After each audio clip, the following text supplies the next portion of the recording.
Гледате вестите на Сител. Во студиото со вас, Валентин Николовски. Почитувани гледачи, добро вечер. Вечерен преглед на најважните вести и теми на денот.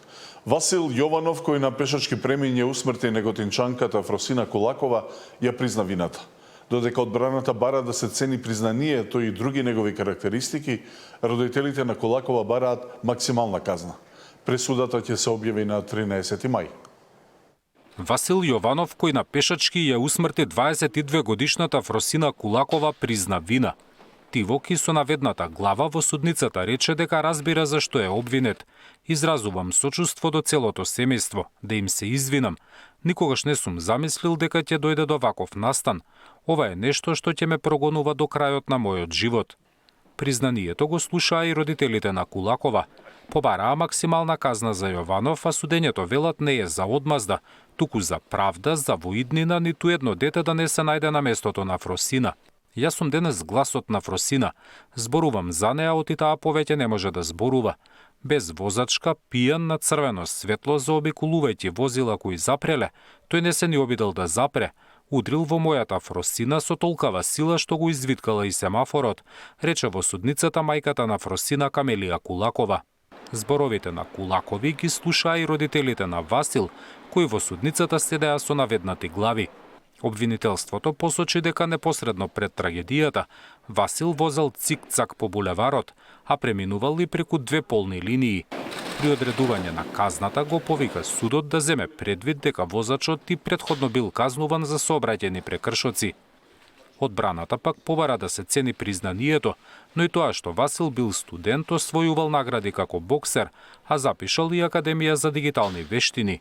Обвини за јавна хајка и линч, а презентираше и видео снимка од која, како што рече адвокатот, се слуша искрено кајање на Васил кога кратко по несреќата стои до безживотното тело на Фросина и се прашува себе си што направив. Да оставиме институциите да си ги донесат пресудите и да донесат одлука врз основа на законот. Не врз основа на талионското начело око за око, зап на зап, тоа што некој сака. Максимална казна за Васил побара адвокатот и родителите на Фросина. Велат делото е сторено со умисла, намерно не ги почитувал сообраќајните правила, а каењето не го сметаат за искрено, бидејќи тој уште од првиот ден во затворот се обидел да внесе мобилен телефон. Бевме сведоци дека со намера да ја ублажат казната, сите сме свесни дека обвинетиот Васил даде признание, едно голо признание.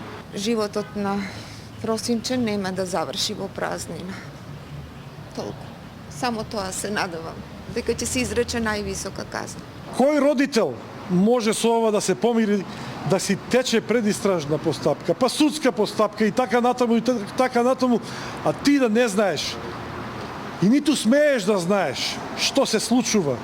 Васил Јованов одговара за тешки дела против безбедноста на луѓето и имотот во сообраќајот, дело кое според обвинителството се казнува со 20 годишен затвор. Каква казна ќе одреди судот за Јованов ќе биде познато идната недела. Рочиштето за објава на пресудата ќе се одржи во вторник. Јованов е обвинет дека со брзина од над 90 км на час под дејство на алкохол на зелено светло за пешаци ја прегазил Фросина кај универзалната сала. Зад управувачот седел без положен возачки испит. Зоран Јаневски, Сител телевизија. Турски државјанин среде преполно кафуле во Штип смртно застрела турски студент. По обркотницата на полицијата со убиецот, тој и неговите помагачи се фатени кај Скопско Миладиновци. Со неколку куршуми беше убиен 25 годишен турски студент, синоќа среде преполно кафуле во Штип.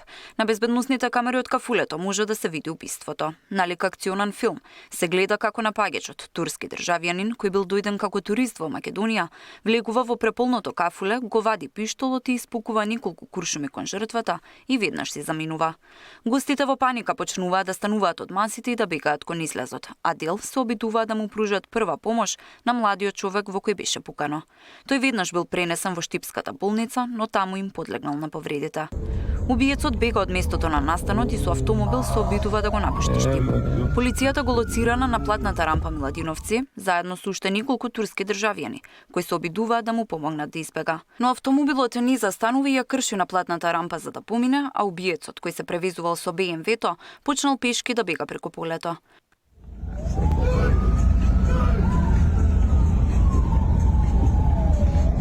водоц на полицијата успеа да го уапси заедно со оние кои му помагале да избега.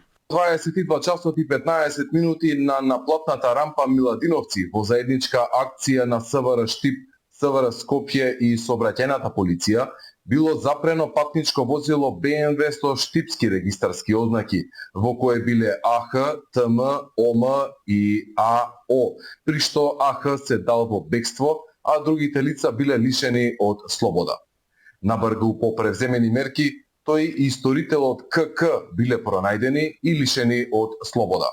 Од обвинителството соопштија дека лицето кое пукаше уапсено, а пронајдено и оружјето. И во текот на денешниот ден јавниот обвинител постапува. Од лице место подигнати се чаури и други траги кои ќе бидат предмет на вештачење, а телото на починатиот е дадено на обдукција. Обезбедени се и прегледани снимки од видеонадзор. Се преземат и други дејствија за обезбедување докази, а увидните дејствија на локацијата ќе продолжат и денеска, соопштија од обвинителството. Од СДСМ вела дека Македонија наликува на дивиот запад, а убиствата стана секојдневие. Бараат одговорност од министерот за внатрешни работи. Вчерашното убиство во Штип, во кафе-бар, е само последно во низата убиства што се случија изминатава година и тоа се случи јавно пред сведоци. Ова е доказ дека министерот за внатрешни работи Тошковски ја губи контролата врз безбедноста во државата. Тошковски не само што нема капацитет да се справи со криминалот и да ја гарантира безбедноста на граѓаните, туку и дозволува негово слободно ширење на улиците, па дури во полициски станици. Од ВМРО ДПМН пак возвратија дека токму Оливер Спасовски како министер за внатрешни и СДСМ на власт ја направиле Македонија како Колумбија на Балканот. Борбата против криминалот е долга и макутрпна, но сега, за разлика од порано, кога криминалците беа заштитени од власта на СДС, тие се изведуваат пред лицето на правдата.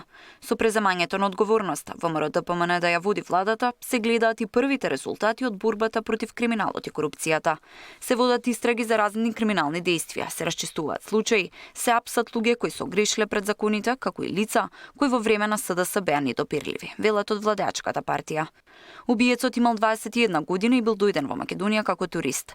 25-годишниот државјанин на Турција кој беше убиен, студирал во земјава, но дозволата за престој му била истечена. Двајца од приведените кои му помагале во бегството имале регулиран престој како студенти, а на другите двајца престојот не им бил обновен. Тамара Дичевска, Сител телевизија. Членовите на иницијативата Поддршка за Кочани денеска изведоа символична герила акција во центарот на Скопје со цел да подсетат јавноста и институциите на трагедијата во дискотеката Пулс и потребата за итна поддршка на повредените. Загинаа 5 другари. 5 другари ми на мен загинаа. И некои ми питат, нема ли да те биде срам што ќе бидеш врзан? Дали СДСМ сака да ја политизира состојбата со трагедијата во Кочани преку поднесување предлог закон за помош на настраданите беше едно од прашањата за координаторот на пратеничката група на СДСМ Оливер Спасовски кој гостуваше во Дневникот на Сител. Политизација може да има само доколку излегувате со празни зборови, без идеи, без понудени решенија. Тоа би рекол не политизација, тоа ќе биде политиканство, меѓутоа пристапот на СДСМ и коалицијата е сосема спротивен.